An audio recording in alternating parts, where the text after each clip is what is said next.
Oh, oh. CMT, Yeah, yeah, yeah. LDC. La la la, la la la la la. One, two, let's go. Đừng nói thêm bao nhiêu lời thiết tha. Khi câu chia tay em buông ra, Em đâu nào hay con tim đau rã rời. Chẳng lẽ khi yêu ai em cũng đều như thế sao? Em bỏ mặc rồi quay lưng đi chẳng hỏi tiếc. No baby girl. Khi em giang đôi tay ấm ái trong vòng tay khác, là khi lòng tin anh trao cho em cũng dần đổ nát. Anh đã qua vội vàng, con tim anh vỡ tan cũng bởi vì yêu em. Khi mọi thứ giờ đây dường như đã dần phai hết, thì anh nhận ra niềm tin tình yêu ngày nào đã chết. And I just wanna when I say I don't like you, bye bye bye bye. No baby, baby, baby girl.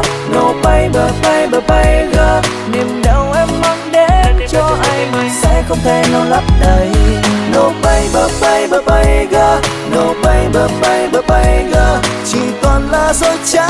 Goodbye, xin em đừng yêu anh. Goodbye. Có thể sau ca khúc này thì anh sẽ không thể nào tiếp tục quên em, vì hình bóng anh lúc này đã không quan trọng tâm trí anh. Bao nhiêu là tương lai, bao nhiêu là anh ái, nay đã được kịch bản của em sắp xếp theo từng phút giây. Anh không thể tin em là người như thế, đến xong rồi đi Cứ như một trò hề.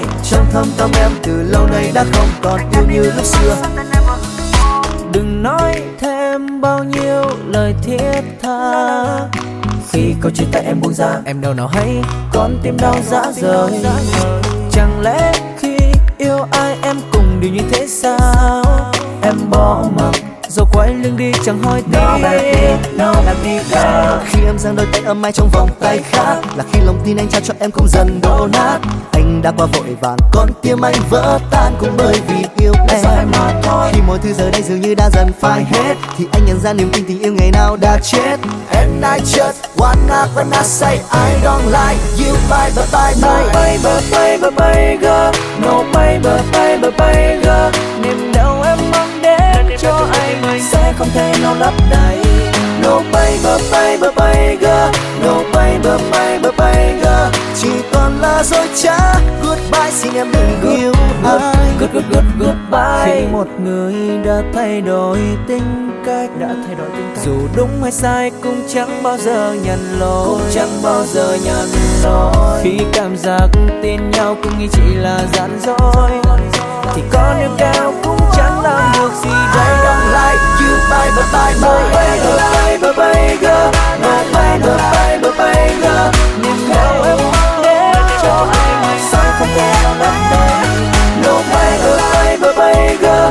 No baby, baby, baby girl. Chỉ còn là dối trá. Goodbye, xin em đừng yêu anh. No baby, baby, baby girl. No baby, baby, baby girl. Niềm đau em mang đến cho anh sẽ không thể nào lấp đầy. No baby, baby, baby girl. No baby, baby, baby girl. Chỉ còn là dối trá. Goodbye, xin em đừng yêu anh. Goodbye.